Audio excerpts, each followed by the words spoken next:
C D, A B C D.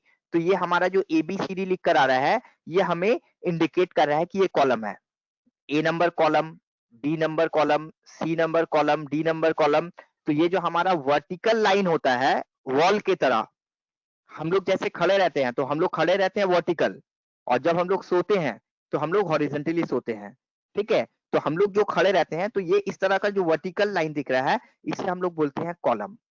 और ये जो हमें लाइन दिख रहा है इस तरह का लाइन, इसे हम लोग बोलते हैं रो। क्या बोलते हैं इसे? रो। तो हमारा जो कॉलम है उसका जो हेडिंग है उसे वो इंडिकेट करता है एबीसीडी के थ्रू। देखो ABCD E F G H करके दिखा रहा है, और रो जो हमारा है वो हमें दिखाता है 1 2 3 4 के थ्रू। तो अब हमारा क्वेश्चन आता है कि जो हमें कॉलम दिखा रहा है एबीसीडी करके, ये कहां तक जाएगा? एबीसीडी करके जो दिखा रहा है हमारा, ये कहां तक जाएगा हमको लेकर? तो हम लोग ने तो स्कूल में पढ़ा कि जेड तक जाते हैं, यहाँ कहां तक जाएगा? कौन बताएंगे? जेड तक ही जाएगा? नहीं सर, A1 B1 ऐसे हो जाता है। तो देखो, पहले हम लोग पी क्यू आर करके जेड तक जाते हैं, तो जैसे ही जेड में एंड हुआ, फिर से हम देखें यहाँ पे कुछ शुरू हो गया, A B A C A D. तो इस तरह से ए जी करके शुरू हो गया हमारा। फिर जब ए जेड आ गया, तो ए जेड आने के बाद फिर से वो स्टार्ट कर दिया B A B B B C, और बी ए बी सी करके बी जेड तक जब गया तो फिर वो स्टार्ट कर दिया सी ए सी बी सी सी। तो एंड सो ऑन करके चलता रहेगा। तो अब हमारा क्वेश्चन आता है कि ये जाएगा कहां तक? ये कहां तक जाएगा हमारा? तो ये जो हम लोग देख रहे हैं हमारा ये चलता जा रहा है, तो जाएगा कहां तक? कौन बताएंगे? बोलिए, कोई बता रहे थे कुछ?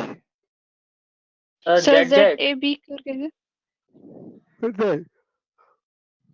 जेड जेड तक नहीं जाएगा, ये जेड जेड से भी आगे जाएगा। जेड जेड से तक भी भी आगे? जाके नहीं रुकेगा, हाँ सर। जेड से भी आगे जाएगा वो। ठीक है, तो 3 डिजिट पे चला जाएगा वो। चलिए दिखाएंगे आप लोग को। अब ये रो का क्या हिस्ट्री है भाई?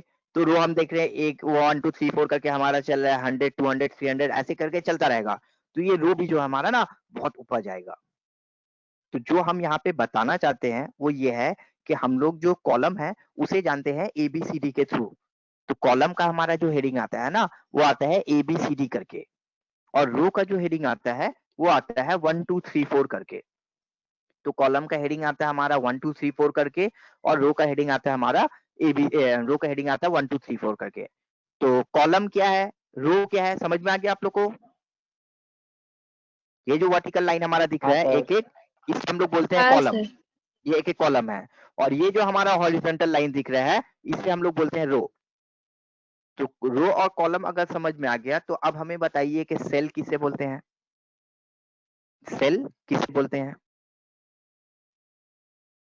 ये जो एक एक बॉक्स देख रहे हो ना आप लोग, एक ये एक एक बॉक्स एक को बॉक्स बोलते हैं देख सर। रहे हो, ये हर एक बॉक्स जो है ना, ये सेल है। ये एक एक बॉक्स जो है ना, इसे हम लोग बोलते हैं सेल। तो अगर आपसे पूछा जाए बताओगे the horizontal line drawn row, row क्या है? तो आप लोग क्या बताओगे? On the excel sheet is called row, and what is column? The vertical line drawn, the vertical line drawn on excel sheet is called column. तो ये हमारा हो गया रो और कॉलम। अब अगर आपसे पूछते हैं व्हाट इज सेल, सेल का डेफिनेशन क्या है?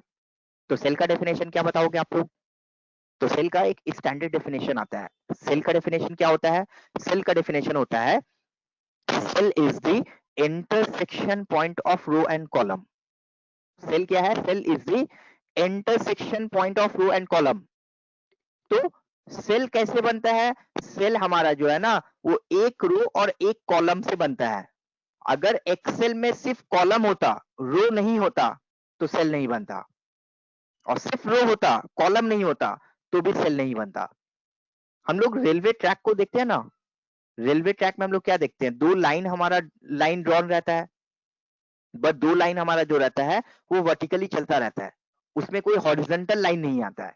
तो इसी के लिए वो पैरेलल लाइन जो जाता है उसको हम लोग सेल नहीं बोल सकते हैं, वो चलता जा रहा है, उसमें कोई कट नहीं हो रहा है। तो हमारा जो सेल है, सेल क्या है? एक वर्टिकल लाइन जाएगा, एक हॉरिजॉन्टल लाइन जाएगा, वो जहां पे कट करेगा वो हो जाएगा सेल। तो देखो, हमने कौन से कॉलम को सेलेक्ट किया है? कौन से कॉलम को सेलेक्ट किया हमने? जी जी कॉलम। कौन से रो को सेलेक्ट किया हमने? 10 तो अब देखो ये हमारा जी नंबर कॉलम जो है ये वर्टिकल आ रहा है और 10 नंबर रो जो है वो हॉरिजॉन्टल जा रहा है। तो जाते जाते एक जगह पे दोनों इंटरसेक्ट किया। तो ये जो एक जगह में दोनों इंटरसेक्ट किया यही हमारा फिर सेल बना। तो इसी तरह एफ नंबर जो है वो 10 के साथ मिलकर के एक सेल बनाया, ई नंबर जो है एफ 10 के साथ। तो सबने जब अपना अपना सेल बनाया तो इतना सारा सेल हो गया। तो अब हमें ये बताओ कि ये जो सेल हमारा है, जिस सेल में हमारा कर्सर है, ये कौन सा कॉलम को लेकर बना है? जी कौन सा रो को लेकर बना है? 10 तो ये जो सेल है ना, इसका एक नाम हो गया। इसका क्या नाम हो गया पता है? G10।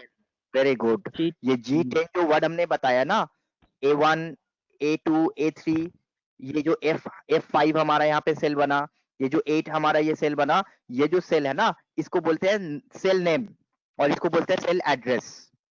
ये बहुत इंपॉर्टेंट चीज है। हम लोग 2-3 क्लास के बाद आएंगे सेल रेफरेंस में, तब आप लोग को बताएंगे। जस्ट अभी इंट्रोडक्शन कीजिए आप लोग। तो ये जो हमने सेल बनाया, ये कौन सा सेल है? G10।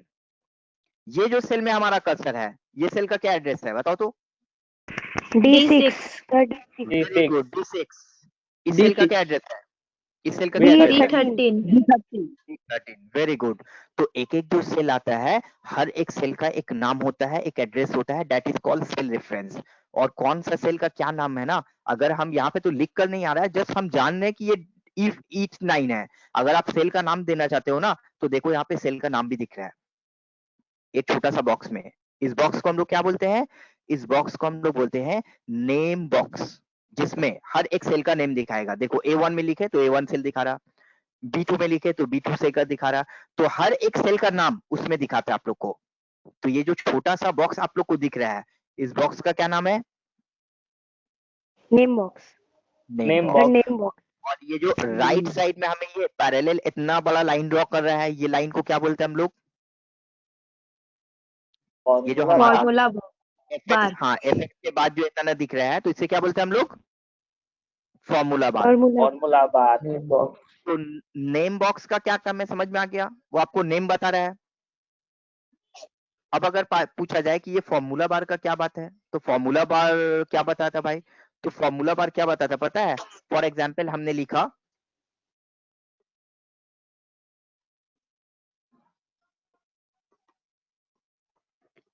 Quantity rate amount. तो फॉर एग्जाम्पल हमने बोला एक प्रोडक्ट है जिसका प्राइस हमारा है, जिसका क्वांटिटी है 125, जिसका टोटल क्वांटिटी हमारे पास है 125 और एक का रेट है हमारा 2000। तो अगर एक का रेट हमारा 2000 है और 125 पीसेस हमारे पास है, तो टोटल कितने अमाउंट का प्रोडक्ट हमारे पास है? कैसे निकालेंगे टोटल कितने अमाउंट का प्रोडक्ट हमारे पास है? सर फॉर्मूला बार में जाकर मतलब फॉर्मूला लिखेंगे तब आएगा। फॉर्मूला बनाएंगे तो क्या फॉर्मूला बनाएंगे हम लोग? Quantity into rate. क्वांटिटी को रेट से मल्टीप्लाई कर देंगे, ठीक है? Yes sir. तो एक चीज याद रखो कि एक्सेल में आप कोई भी फॉर्मूला अगर बनाना चाहते हो, कोई भी plus minus subtraction addition multiplication करना चाहते हैं, तो first you have to put equals to sign. सबसे पहले आपको क्या करना पड़ेगा? इक्वल्स टू साइन देना पड़ेगा। उसके बाद आपने बोला क्वांटिटी, फिर आपने मल्टीप्लिकेशन साइन दिया और उसके बाद दे दिया रेट। तो हमने यहाँ पे क्या बोला? Equals to quantity cell multiplied by rate cell, equals to quantity cell multiplied by rate cell. ठीक है, समझ में आ गया? Yes sir. Equals to quantity cell multiplied by rate cell. तो ये आ गया हमारा। अब बात को देखो कि जब हम ये वाला सेल में कर्सर रख रहे हैं तो फॉर्मूला बार में हमें क्या दिख रहा है? 125। जब इस सेल पे कर्सर रख रहे हैं तो फॉर्मूला बार में हमें क्या शो कर रहा है? 2000। तो जब इस सेल में हम कर्सर रखेंगे तो हमें 2,50,000 शो करना चाहिए, बट नहीं, जब हाँ, इस सेल में लेकिन हम कर्सर फॉर्मूला शो रखेंगे करेगा। तो इस सेल में हमें 2,50,000 नहीं शो करेगा। इस सेल में हमें क्या शो फॉर्मूला करेगा कि वो 2,50,000 को आपने कैसे कैलकुलेट करके लाया। आप वो 2,50,000 को कैसे कैलकुलेट करके लाए, उसका फॉर्मूला दिखेगा।